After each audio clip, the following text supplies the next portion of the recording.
Alliance backs out of buying Diamond Comic Distributors. So what went wrong? Sister Imperator #2 from Dark Horse Comics is heating up the secondary market. Find out which metal fans are driving prices. And of course, hey, the old fart rule returns. We spotlight Crossfire #12 and its stunning Dave Stevens cover, plus the rise and fall of Eclipse Comics. All this and more on a brand new episode of Bronze and Modern Gods.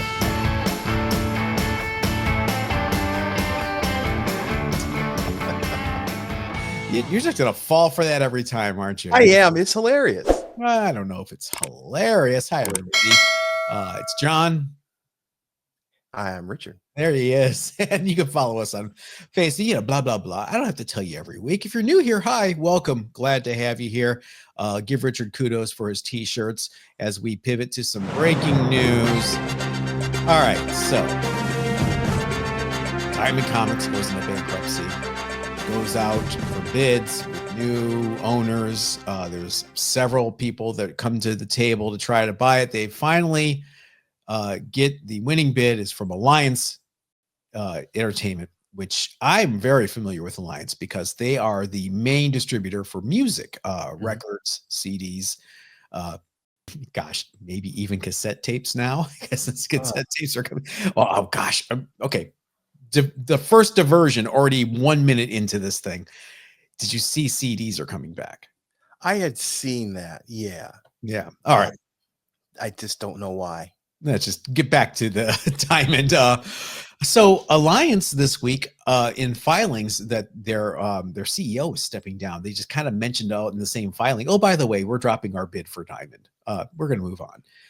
So now it looks like the other companies, the two companies that were the runner-up bids, are joining forces and they're going to buy it.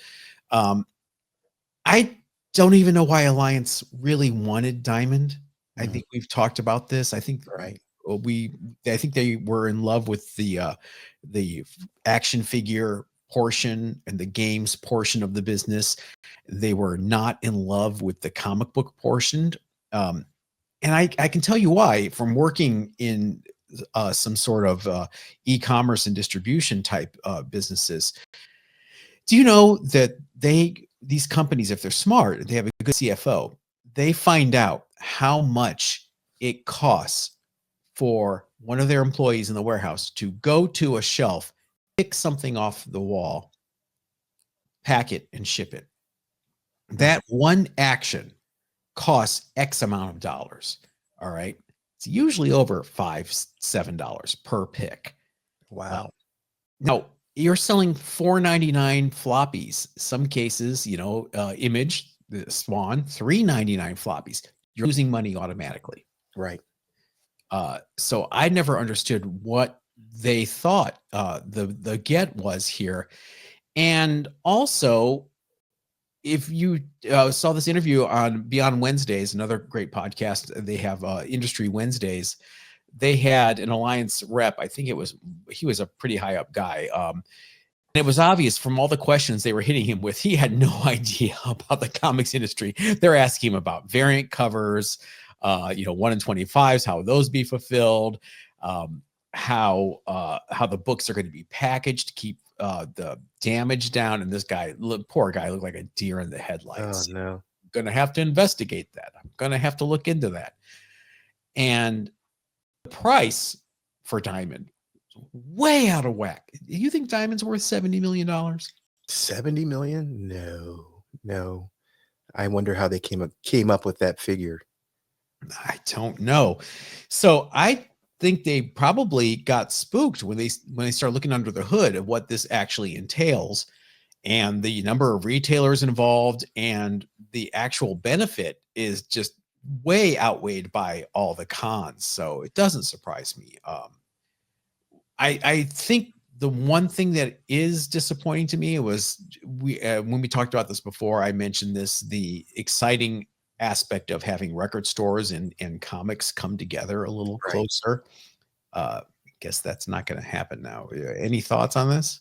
No, I as we talked previously, I think the physical media universe is nowhere near what it used to be. And I don't know how they valued it at $70 million. I just don't see there being that value in what you really get, which is the relationships that Diamond has. Um, Well, so that's an intangible, you know, it is. maybe that's where the 70s coming from in that sort of respect. Yeah, yeah. I mean, you buy when you buy Diamond, you buy those relationships and that established infrastructure. But I don't know. I wish the new buyers luck because obviously it's supporting the industry we love. But I think there needs to be a reexamination of what a distributor is Mhm. for comics going forward. I wonder if Alliance saw the roaring comeback for physical media in terms of music. Hmm. They thought, hey, maybe this is going to be a duplicative thing in this area as well of collectibles. And then they really looked at the print runs. I mean, some of these companies, you know, the IDWs and Booms, are they moving more than 10,000 units of a book? I don't know. That's a good question. As we're talking about diamonds and talking about distributors in general, we're reaching the technology where you can um, do on-demand printing Hmm. and fulfill.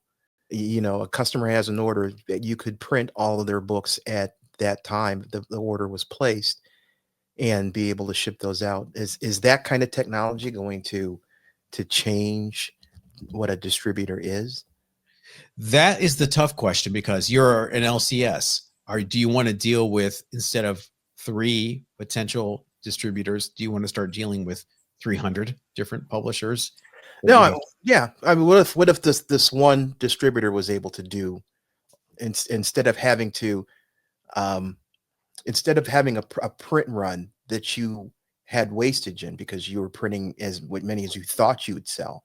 What if you only printed the number that you actually sold and you That's did the direct market, though. You just right? described it to a T. That's what it is now. Newsstand distribution is what you're describing, where you estimated, okay, we're going to try to sell 100,000 of these. So we're going to print 300,000 to get them out there, and you can distort Right. it. But you still have multiple publishers Mhm. generating the books, they then go to the distributor, right? I'm Mhm. saying, what if the distributor had a press that could print the books Mm. directly, and all the publishers had to do was send the digital because they're all digital now. Let's not kid Oh, ourselves. man, that's a big ask for a distributor to start being a printer as well. It's a Yeah, I'm just trying to reimagine, what this is all going to look like in 10 years because it's not going to be, it's just not sustainable as in the pattern that we're using now.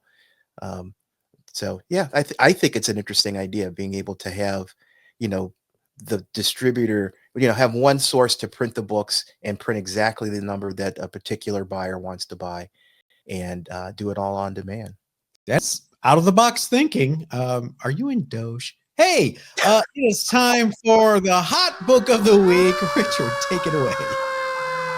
Our hot book this week. Okay, I love this cover. Our hot book is Sister Imperator #2 from Dark Horse. It's a new book, 2025. Sister That Imperator is 2 last continue. week or Pardon? 2 weeks, 2 weeks ago. 2 weeks ago. It continues the Dark Horse official expansion on the band Ghost Universe, spotlighting one of the band's most mysterious and pivotal characters. Did you say a Dark Horse comic is a hot comic of the week? Yeah, that Is that the happens. first time in 5+ years we've ever said that? Yeah, that's true. That's true. Uh, Ghost theatrical lore is central to the comic. It blends the band's occult imagery with the narrative background fans have only glimpsed through videos and concerts. Is written and illustrated with collaboration with Ghost's creative team. I mean, let's talk about this. It's a Dark Horse comic based on a metal band's mythology. So, of Right. course, the print run is minuscule, uh, but it really is out of whack with the demand because Ghost are popular internationally. So this in issue 1 become instant collector's items. I would say issue 2 more so because the print run was even lower than issue 1. We're already seeing in 2 weeks raw copies selling for around $15. This is what I was just talking about with Alliance, part of a growing trend of music to comic crossovers. Mhm. It's it was sort of what I was envisioning. If Alliance had taken over Diamond, it would push publishers to start thinking outside the box and take advantage of Alliance's strong relationship with record stores. This is the poster child right here, this book, right? Mm-hmm. Yeah. Have you read it? No, but if I had a local record shop and I know Ghost is super popular and I saw on the Alliance, oh, I can order this Ghost related comic, and Dark Horse smartly at the time, if in this hypothetical situation, if Alliance had taken on the partnership with Diamond or taken them over, the Dark Horse salesperson would go to Alliance and say, you really need to push this to the record stores. Right. Yeah, I could see the crossover. Yeah, it's missed opportunity as far as I'm concerned. You think there are, in the future, we should see more of these kinds of cross collaborations between comics and music? I think there'll always be, but not the way I had envisioned it if Alliance had taken over Diamond. Do you think Ghost should take a drop of their blood and put it into the ink? And that's never been done before. Speaking of, let me use the phrase out of the box for the third time on this episode. They should take a real Ghost, shred it up like little sheets, and throw it in the print run. They should. If you were Dark Horse, I would think, oh, I'm sitting back. I'm waiting for this Alliance thing to happen because this is going to take this from a 10K print run to a 100K print run potentially. Now it's not going to. All right, I'll stop harping on it. What do you say we go to show and tell? Okay. When do we start talking about Alliance and Time? It was like 3 weeks ago, 4 weeks ago. I even said that. I was like, oh, this is the chance for publishers to start doing rock music and music-related hip-hop things and really push it. You have a mind that thinks of those things. Think of the average executive. You think they're going to come up with these kind of concepts? Rob Liefeld, you want to weigh in on this with the Marvel executives? You've seen him attacking Marvel all the last couple of weeks on X/Twitter. All right, I have a theme. Okay. We talked last week about Unity 2000 and the failure and the end of the Valiant universe. And I suggested that you try Harbinger. Right. You're probably going to cover it. Are you covering this in viewer mail later? Did somebody? We were going to talk a little bit about it. Okay. I won't take all your glory, but I was thinking, why not focus on Valiant today in celebration of that? Magnus, Robot Fighter #1. Oh, look, it's a slab and it's a 9.8. Richard, I still have slabs. How'd you get a 9.8 slab over that? Ed Robertson, are you out there? Hello, Ed Robertson. Ed Robertson is a dealer from Arizona, and he used to come here to Southern California quite a bit. I know he's retired. He was getting out of the business. He was at Long Beach Comic Con 3 years ago and was blowing everything out. So he had, the reason why I loved Ed Robertson, anybody know Ed Robertson, tell him Don said hello, show him this podcast. He would bring oddball stuff. And so I loved his stuff. Here's a Scooby-Doo, here's a Laugh Olympics, here's a Lancelot Link. And he had a lot of Valiant slabs on his Everything Must Go sale. I got $70. Wow. So I could not resist it for $70. I, not the biggest fan of Magnus. I read it, but I thought one of the commenters, and you may read it in viewer mail. If I'm stealing your thunder, sorry. Hard science fiction. Some people were commenting that you should try this first because it's the first Valiant Universe Valiant book, and it's really the hard science fiction that you love. Yeah, I do like hard science. So hard science. So there you go. I have kind of an eclectic mix. These are none of these are incredibly valuable or even valuable in general, but I liked them. Here is Defenders number 2 from what year was this? 2001, I think it is. 2000s, early 2000s. Yeah, I love the trade dress on this. First of all, it's Eric Larson on pencils, and you've got Klaus Jensen on inks, and the cover is pretty. I like the cover. The cover is I was trying to look to see if there was a different artist that did the cover. Yeah, it's Art Adams. That's what I thought. That's exactly what I thought. But I could not find his signature anywhere. Don't you remember where you got that book? No. I got you that book. Oh, you did? Yes, I saw it in a dollar bin, and I said it's the variant cover to Defenders #2, and it's Art Adams doing Valkyrie. And I said, I guarantee you, Richard does not have this book. Do not have this one. And oh my goodness, I know you're a big Eric Larson fan, but the interior art is substandard. It takes a lot to get through it. I liked it. Yeah, it's pretty hard to get into.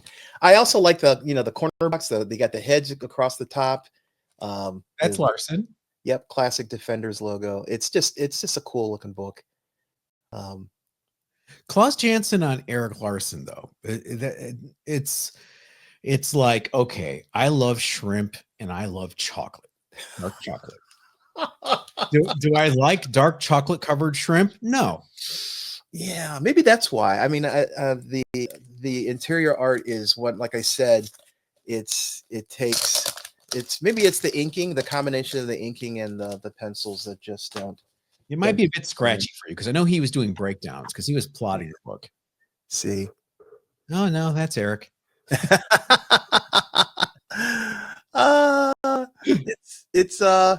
Yeah. It doesn't help that the story is only. We can't blame Klaus for that. That's Eric Larson for sure. Okay. So what we're getting here is that you're not a Larson fan. Got it. No, I'm not a Larson detractor. His stuff doesn't do a lot for me. So I'm never going to be a Savage Dragon collector. That book also has the bonus of having no Steamboat Mickey assaults. That's true. I'll give it a check mark for that. Richard, after you read Magnus, you should read Harbinger #1. Oh. 9.6. Have you tried to get a Harbinger 9.8 #1? There's a reason it sells for almost $1,000 in 9.8. They are so difficult. Now, I bought this locally from a dealer I see all the time, and I said, what do you think? He goes, it's a 9.8 slam dunk 9.8. I get it home. Someone had written $1 over here in the corner on a piece of paper that was sat on the book. So there was the impression of 1.00 here that I was able to press out completely, but still it came back at 9.6. Now Harbinger is there a pink version of that?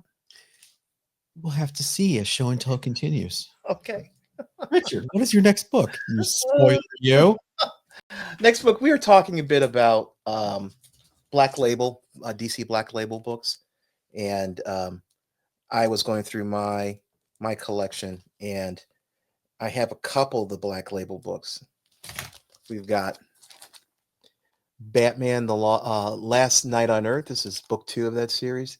The cover is awesome. You got Bane there.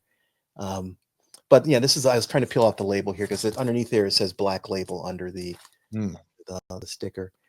But is the 5 imprinted on the cover? No, I didn't. It is not engraved on the cover. Retailers, when you're writing price stickers, don't write on top of a stack of comics, please. Write on the table, please. Go on. This, I don't remember if this was a $10 book or if it was more. It was a 9. Yeah, these were expensive. But it's it's a square bound book. It's a big, thick, heavy book. The paper quality is amazing. The cover is DC cardstock type cover. It's a well built comic, and the story is a very dark story, and there's a lot of violence and a lot of implicit violence in the way the story is told. You see things like Superman getting stabbed and basically cut in half, and it gets pretty graphic. But I think this is why the Black Label imprint came about, was to have those more adult stories that DC didn't want sitting on the shelf without some kind of differentiation. It's a little darker even than Vertigo, and I think maybe that's why they didn't use Vertigo instead. You know, this was really trying to approach that darker adult audience. What the heck is that on Bane's back? Nothing good.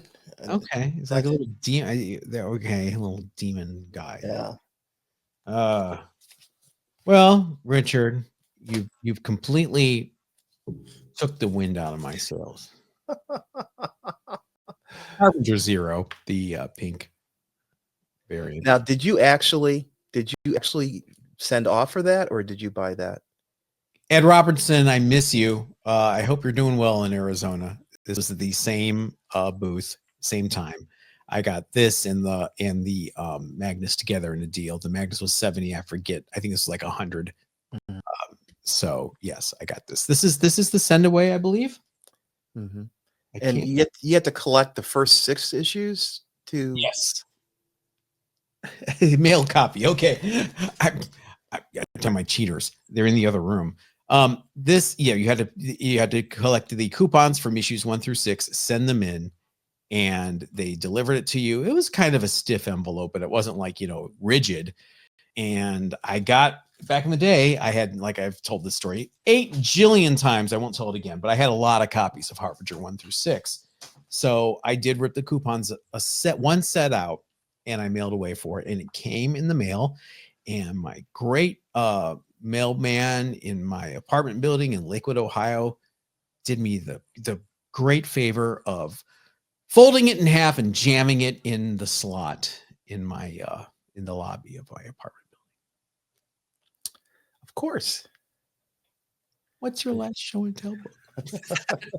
I don't want to talk about it anymore. Last show and tell, I'm going to had a couple choices, but we're going to talk about this John Tyler Christopher Negative Space Spider Geddon Zero. He does a lot of negative space books. This is one of the earlier ones. Now it seems like there's just, the market is flooded with his work when it comes to doing this technique. Earlier books can be quite valuable. There was a Wolverine one that's the yellow background that was pretty hot. This one is just it's not worth a lot, but I like the fact that he focuses on Spider-Man and it's Spider-Geddon storyline. So I'm trying to figure out if I like that color scheme costume or not. I don't know. Yeah. To me, yeah, I'm not a big fan, and I think the general consensus was so, because it didn't last very long. So I hope the Ditko estate got a giant payout. I hope they just got millions and millions and millions. Speaking of millions and millions of dollars, support the show by becoming a member here on YouTube. All right, Richard, I'm testing everybody. I don't know if people skip this part, like they just hit that 30 seconds. Yeah. Because last week I mentioned we spend all the money on hookers and blow, and there was zero reaction to that. So I'm testing you guys every week to see if you skip this part. So become a member on YouTube for $2.99 a month. You get exclusive live member-only streams on Thursday, now expanded to 90 minutes each week. You help Richard and I go to more shows and provide more coverage, and you get to see your name here scroll by super duper fast as more and more of you join each week. Richard and I will be together on Memorial Day weekend, which is not last weekend in May. Just keep that in mind. We will be at Comic Palooza in Amherst, Ohio. Richard, do you want to explain to people why I'm being very specific about when Memorial Day is? Because John booked his flight here for Comic Palooza and then told us all in a chat, hey, look, I got tickets. And our friend Forrest said, that's the wrong week. Isn't Memorial Day supposed to be the last weekend of May? Is it? I not this year, but more just for everyone's edification. Memorial Day is, I believe, the 26th, which is fine. But for some reason, I thought, June 1st was Memorial Day, apparently. The tickets are sorted out. Now, hey, become a member. Just hit the link next to subscribe here on YouTube. It says join, or in the podcast description. I'll be there. It's a Comic Palooza. this Memorial Day weekend in Amherst, Ohio, as we pivot to viewer mail. You've got Richard, mail. I'm going to sit here and sip my coffee in shame while you start. My first piece of viewer mail is from PRLM 34. Dave. Fellas, always entertaining. Love the show. Number one, in my humble opinion. Thank you very much. Appreciate that. John is right when it comes to the Valiant and where to start your reading, Richard. Harbinger is an excellent starting point for you. Of course, if it was up to me, I would suggest Magnus Robot Fighter. The first 12 Yes. The first 12 issues are a great read. You get the first appearance of Rai and Turok, and you see what Shooter's vision of this universe was going to be like. Exciting for sure. Keep up with the good work. I'm constantly learning new things that I didn't know before, and you guys make my work week much more enjoyable. Cheers, Dave. Thanks, Dave. Appreciate it. We've fortunately I can read both. I don't necessarily have to pick one or the other. I am a big fan of hard science, so Magnus is definitely appealing. But I've heard so many things about Harbinger. I think I'm probably going to start there, just to be able to get some Valiant under my feet. I really did not read it back in the day. Like I said earlier, I've read a Rai or two here and there. But yeah, for the most part, I just did not get into Valiant. It is super connected because Harbinger, I think in the first 6 issues, there are references to XO, Man of War. Okay. So you're going to see some things. You're going to like, oh, I guess I should check that out. You're going to end up chasing that. When it was down to 6 books a month, it was great. It was manageable. Everything was kind of connected, but not in a required way. Just in a really interesting way. Dave, I'm sorry I spoiled your viewer mail earlier today with my show and tell. My first piece of viewer mail is from our email at BronzeAndModernGods@gmail.com from our friend Steven, aka Minor Keys Comics on Instagram. Hello, gentlemen. I was watching Last of Us Season 2 last night, and I started thinking that Ellie, Bella Ramsey, looks a lot like a Barry Windsor Smith drew her during the mid-'80s. I really loved his early work on Conan, but I really feel he started phoning it in for Marvel around 1984. Marvel Team Up 150 might be in my top 10 worst Marvel covers. We have talked about that on the show. The X-Men and Spider-Man standing there posing for an Olin Mills photograph. Anybody remember Olin Mills? That may be regional. Yeah. Listening to the discussion on current day Frank Miller, I wonder if I'm being too critical of Smith's bland and overly simplistic style later on. I know he has a preference, particularly interior art, for faces that lack detail, but he seemed to take it to the next level later in his career. Anywho, would love to hear your thoughts on BSW outside his Conan run. Keep doing your thing. Congrats on 5 years, and here's to at least 5 more. Steven. Oh, I was thinking about next week. I don't want to think 5 years from now. And he helpfully provided this hilarious image of what he's talking about. She does look like a Barry Windsor Smith drawing. Yeah, that left one's from Life Death. Yeah, that doesn't bug me. The Rogue really bugs me. Yeah. I don't feel like drawing a nose. So here are 2 pinholes. That's I don't. And why is Rogue suffering from male pattern receding baldness? Well, she is wearing a mohawk. I'm sorry. No, you're talking about Rogue. Rogue's got a 5 head, not a 4 head. Oh, she's rocking that Widow's Peak. Yeah. I still, Steven, I see what you're saying. I still see flashes of brilliance in his 80s stuff. The most underrated Barry Windsor Smith art of the 80s. You guys are gonna really come at me here. He inked Herb Trimpe on the Machine Man miniseries. The first 3 issues is Herb Trimpe pencils, Barry Windsor Smith inks, and you're like, what?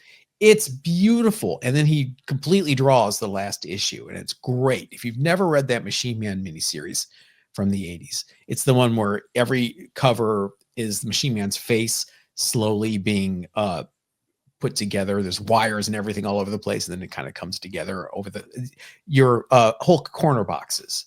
Okay. Where he changes to issues. It's sort of the same thing. check that out. We are being super art critical today in viewer mail. Richard, your next email. My next piece is from Raul Mendieta. And he says, has anyone noticed the Art Adams Wonder Woman looks just like Ana de Armas? Does she get royalties for her for using her likeness and image? I got a couple of shots here. Okay. You got Wonder Woman. Here's Wonder Woman. This is a typical Art Adams female. he has a very recognizable style. And then I found on the internet a picture of the actress that he was talking about, Ana de Armas. I had never heard of her before. That's probably just me. She has some similar fun. I asked my wife. I showed her the two pictures, and I asked, do these two look alike? And she said yes. So yeah, we may have found a art character for Art Adams. If they do a Young Allies movie, maybe they'll have her do Firestar. That Art Adams Wonder Woman drawing. Is she wearing Jimbo's chest plate? She's got chest plate, all right. Yes. Anyone out there besides me and Richard who knows who Jimbo is? Sound off in the comments. Our email is overflowing this week for BronzeAndModernGods@gmail.com. Peter Eddy writes in, good afternoon, guys. Okay, we're going to slam another artist. Get ready. I hope you're having a great week. You were talking the other day about AI. I don't know if you remember, but DC pulled all of Francesco Mattino's covers after it was discovered that he was using AI. Mm-hmm. Mattina had been a regular variant cover artist for DC for quite a while before they dropped him. Adi Granov was one of the first artists to call him out for being a serial plagiarist. Now, guys, we're not saying this. This is someone writing in, quoting someone else. The covers that were dropped were Action Comics and Brave and the Bold, both from September 2024. I, for one, am glad to see DC take a stand on AI-generated covers. Hopefully, this will continue in the future. Thanks, Peter. Now, Richard, if you look at this Superman cover that was pulled, can you tell this is AI? Not really. I can, and you can too, when I point out what the big giveaway was. Mm-hmm. You guys can't do it on the podcast, obviously. You can't do it on YouTube. But if you zoom in to the S emblem, you will see that the bottom curve of the S is duplicated twice. Oh, okay. So it's really bad. Well, why would you not fix it? Why would you not notice it? Because you're lazy and you're trying to make a deadline. That's all conjecture. Allegedly. AI is a tool, guys. It's not horrible. This is my stance. I use AI every day in my work now. Now, having said that, I don't cut and paste from AI. I look at what it does. It's a thought starter. It is a kick in the pants. So I'm not staring at a blank screen, because a lot of what I do is creative writing. And then I fix things, I change things, I reword them, I shuffle them, and I fact check. I think I talked about this last time we talked about AI, where I asked it for several facts about an artist I work with, and the facts, air quote, were blatantly wrong. And not only that, I asked it to create something for the next day, just for the sake of argument. I said, write this for April 28th, right? Today is Monday, April 28th, right? The AI spit out tomorrow, Wednesday, April 28th. I mean, it got the day and the date wrong. The simplest thing that you think AI would be able to get correct, it got wrong. So you cannot just, put in a prompt and then just cut and paste the output. You're going to get yourself in trouble. Right. And AI is, limited to the data that it was trained on, so you'll never get anything really truly original out of AI, because it only knows what it's been taught. And so I also am glad DC is making a stand on it. I don't mind it being used as an enhancement, but it should not be the root of the art. The art is a lot, as we talk on this podcast, we buy comics a lot of times for the cover art, for the art in the book. And I think it's a disservice to the working artists to use AI to generate covers. Can you imagine Jaime using AI to draw that T-shirt you're wearing right Oh now? no, I can't. I mean, that's why I love the shirt. I appreciate his personal experiences and work going into doing this T-shirt design, and it just doesn't have the same meaning if you know some large language model generated it instead. Yeah, it's got its uses, but I don't think in terms of well, I don't know. We'll see what happens in 5 years. We'll see what's acceptable in 5 years. Things are acceptable now that we would never imagine would be acceptable even 2 years ago. You're right. You're right. Technology, especially AI, is moving at an incredible pace. Oh, you're talking about technology. Okay. What's our next piece of viewer mail? Nothing wrong with technology. I was talking about other things that are acceptable now. Oh well, yeah, those two. Go on. My next piece of viewer mail, moving on, is from Michael Vasilo. And he says, "Hi guys, I'm the editor on the Fantagraphics Atlas Library and In the Days of the Rockets, reprinting 6 issues of Speed Carter and Space Squadron. That's his book. Thanks for the shout out. We talked about the book on the previous show. I used it as one of my underrated books because I love that 50s spaceship theme. So awesome. I'm glad, first of all, I'm glad you're listening to the show and listening to us talk. And you both, John and I, are just huge fans of you know, those comics. And I am so glad that you collected those into one book to give people a chance to experience them again.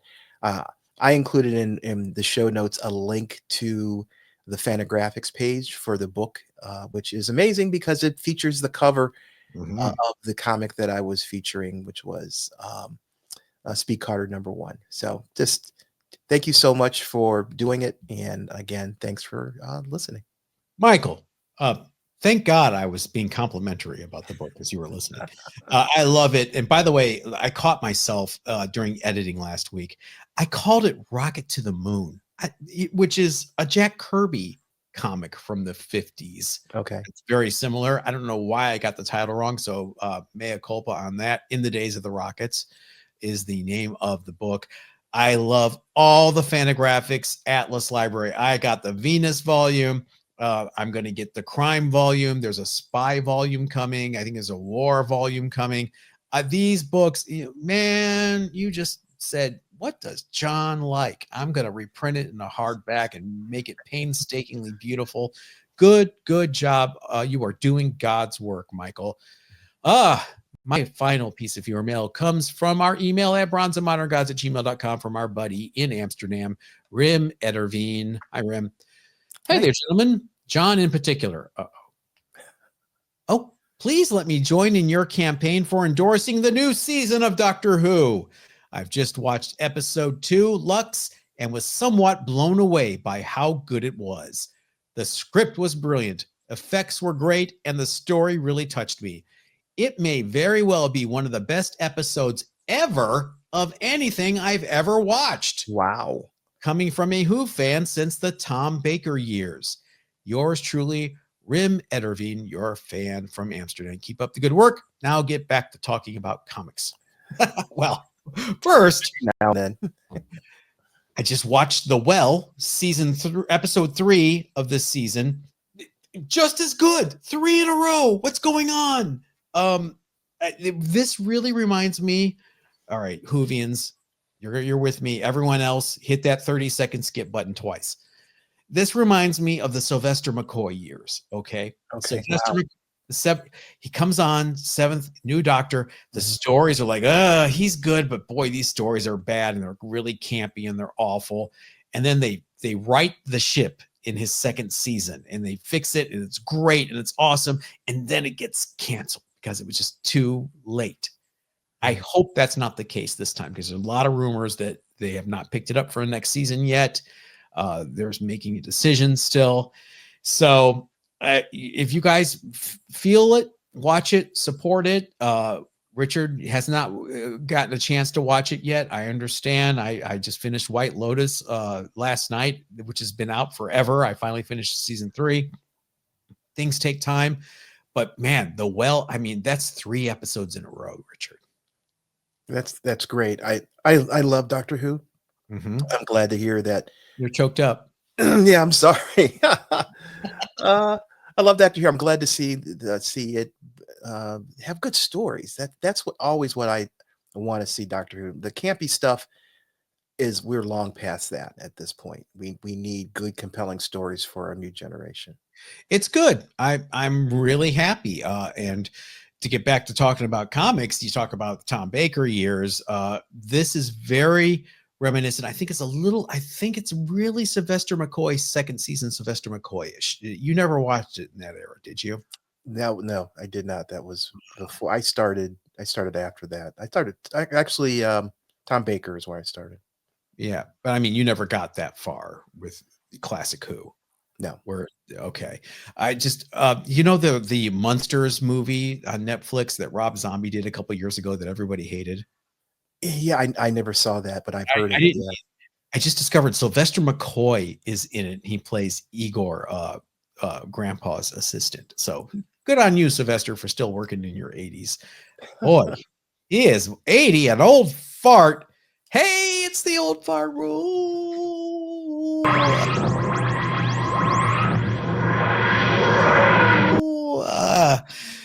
80. Can you imagine being 80, Richard? It's so far away from me. Oh no, yeah. Being a 30-year-old, I can't even see it in my future. Hey, the old fart rules where we go back 40 years to 1985 to talk about the books that shaped the collecting lives of Richard and myself. Oh, Richard, here it is. It's Crossfire number 12. What to Love say? this cover. What to say? Do you have one? Yes, I do. Crossfire 12, of course. If you are a fan of this podcast and you've been listening, you have heard us start the whole Dave Stevens rage. We'll take credit for it. Whether Yeah, it's, it was totally us. It was totally us. whether it's true or not, we'll take credit for it. It's highly sought after because you look, it's this iconic pinup style artwork and the rarity of a book like Crossfire 12 compared to more mainstream stuff like The Rocketeer that he did. His involvement elevates this issue's collectability. CGC 9.8 is going to run you about $250 to $275 now, Richard. That is significantly down from when you paid $481 for it last year. Did you pay that much? I did not. I Okay. did not. It went for $481 last year at 9.8.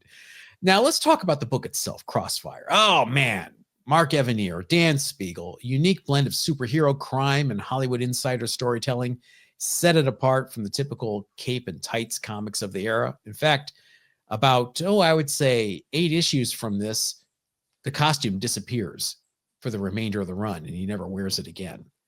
The series tackled real world issues like celebrity culture, media manipulation, PIs.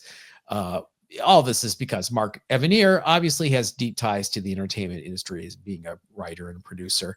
But Crossfire number 12 stands as a key issue in the run, not because of the story, but because it introduced many readers to this book thanks to this cover.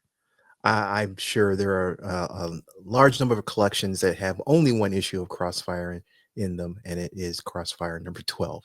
This scene happens in that issue. Just so you know, I will not spoil it like I spoiled Richard's viewer mail earlier.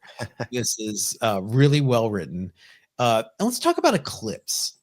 Okay. Mhm. Early to mid 80s. How important was Eclipse Comics? Oh, wow. Yeah, they had, not only Crossfire, what was, DN Agents, DN Agents, right, that was the one that Scout. I was reading. Mhm, At Scout, you had Miracle Man, mhm. Zot. My Lord, they were on fire. They gave creators more freedom. Crossfire exemplifies this. It's experimental. It's creator owned. Eclipse really fostered this, and Zot, Crossfire and Zot, probably my two of my favorite books of all time, just happened to come out from Eclipse. Hell, A Miracle Man, one of my favorite books of all time. Miracle Man, yeah, and it was to me, it was a pivotal book in my comic reading. It opened my eyes to superheroes being human, let's say, in a way that DC and Marvel never did. Eclipse later on, not at the beginning because they were all color, but they opened my eyes to black and white. Mm.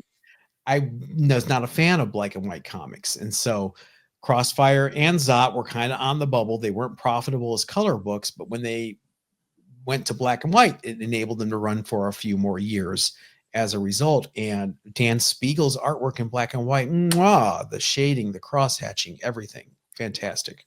No, Love and Rockets black and white was the the kind of the defining that and Cerebus, Mhm. the early Cerebus, mid up to middle of the run was just amazing in the art. I'm shocked you're not going to mention Turtles with black and white. Turtles, yeah, but Turtles, I have to say, I originally was not very much impressed with the artwork in Turtles. It was, hate to say it, but kind of amateurish Yeah, compared to other books. It took a while for them to get it to a more professional level, but yeah. I miss Eclipse. What's out there right now that's like this? You guys, let us know if there's any books being published that like Crossfire Mhm. that just are just genre bending.